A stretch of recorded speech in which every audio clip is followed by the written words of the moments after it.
Assalamualaikum warahmatullahi wabarakatuh. Halo anak ibu, ketemu lagi bersama Bu Lela. Apa kabarnya anak-anak ibu semua? Sehat dan dalam lindungan Allah Subhanahu wa Ta'ala. Hari ini kita kembali bertemu dengan ibu dalam pembelajaran pendidikan agama Islam dan budi pekerti. Nah, anak ibu, sebelum kita memulai pembelajaran, marilah kita bersama membaca doa belajar. Tampung tangannya ya, tundukkan kepalanya, kita baca doa bersama. Berdoa, mulai. Bismillahirrahmanirrahim. Rabbi zidni ilman warzuqni fahman.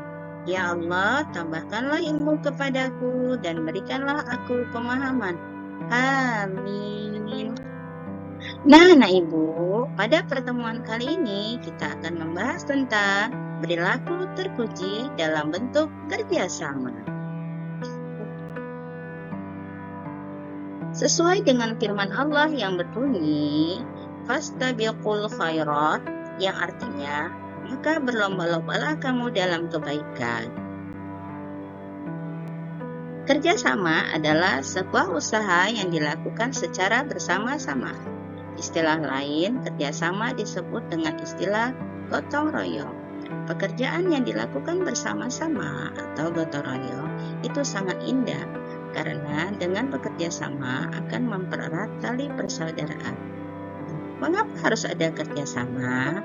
Kerjasama tercipta itu dikarenakan manusia adalah sebagai makhluk sosial yang sangat membutuhkan orang lain. Nah, oleh karena itu, kita sebagai manusia harus mampu bekerja sama dengan orang lain. Apakah itu berbentuk keluarga, sekolah, atau masyarakat. Bentuk-bentuk kerjasama. Bentuk-bentuk kerjasama itu terbagi 3 ya sayangnya. 1. Kerjasama di lingkungan keluarga. 2. Kerjasama di lingkungan sekolah. 3. Kerjasama di lingkungan masyarakat. Pertama, kerjasama di lingkungan keluarga. Kerjasama di lingkungan keluarga adalah suatu usaha yang dilakukan secara bersama-sama dengan anggota keluarga untuk mencapai satu tujuan bersama. Apa contohnya? Nah, contohnya 1. Bersikap baik dan sopan terhadap semua anggota keluarga. Apa dia? Itu berbicara dengan lemah lembut dan tidak bertengkar. Contoh kedua, yaitu bekerja sama dalam menjaga kebersihan rumah. Nah, contohnya kita membersihkan rumah, kemudian membersihkan halaman rumah. Ketiga, kerjasama membantu pekerjaan orang tua, yaitu menyiram bunga, membersihkan tempat tidur sendiri, dan mencuci piring. Kerjasama yang kedua adalah kerjasama yang dilakukan di lingkungan sekolah. Yaitu kerjasama di lingkungan sekolah. Kerjasama di lingkungan sekolah adalah suatu kegiatan yang dilakukan bersama-sama oleh seluruh anggota warga sekolah. Contohnya, bekerja sama membersihkan ruangan kelas. Nah, ini sudah anak ibu lakukan ya, karena di setiap kelas tentu ada daftar piketnya kan sayang. Jadi anak ibu sudah melakukan kerjasama ini. Contoh kedua, yaitu bekerja sama membersihkan halaman sekolah.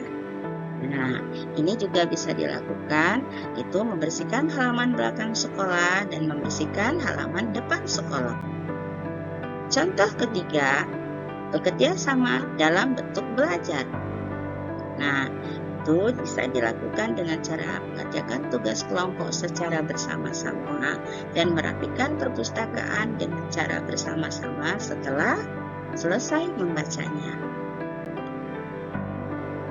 Bentuk kerjasama yang ketiga adalah kerjasama di lingkungan masyarakat. Itu kerjasama di lingkungan masyarakat. Kerjasama di lingkungan masyarakat adalah suatu tindakan atau kegiatan yang dilakukan bersama-sama oleh anggota masyarakat. Contohnya, 1. Kegiatan kerja bakti yang biasanya sering dilakukan masyarakat dimanapun saja ya sayangnya, seperti gambar yang ibu memperlihatkan adalah masyarakat sedang membersihkan gorong-gorong. Kemudian contoh kedua yaitu menjaga keamanan lingkungan supaya lingkungan di masyarakat menjadi aman.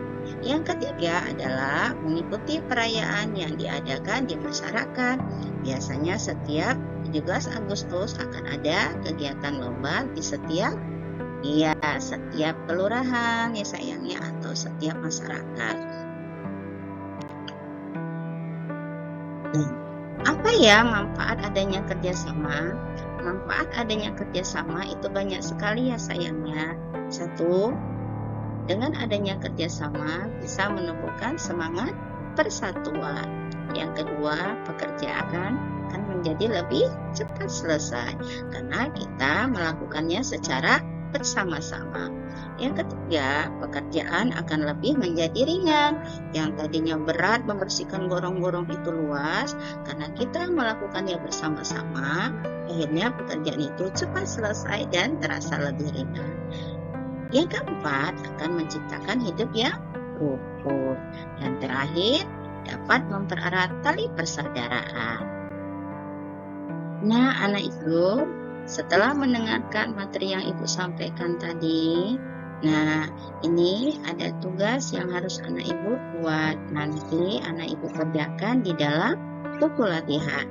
Nah, tugas pertama anak ibu menjawab pertanyaan yang sudah ibu siapkan ya sayang ya. Nanti ibu jawab di buku latihan.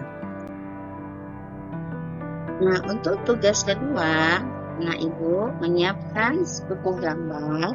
Nanti anak ibu membuat sebuah gambar yang berhubungan dengan kegiatan bekerja sama. Apakah itu di lingkungan keluarga, di lingkungan sekolah, ataupun di lingkungan masyarakat. Anak ibu boleh pilih salah satunya ya. Nanti buat di buku gambar atau di atas karton ya sayang ya. Nah, demikianlah pembelajaran kita pada hari ini. Cukup sekian dan ibu ucapkan terima kasih. Assalamualaikum warahmatullahi wabarakatuh.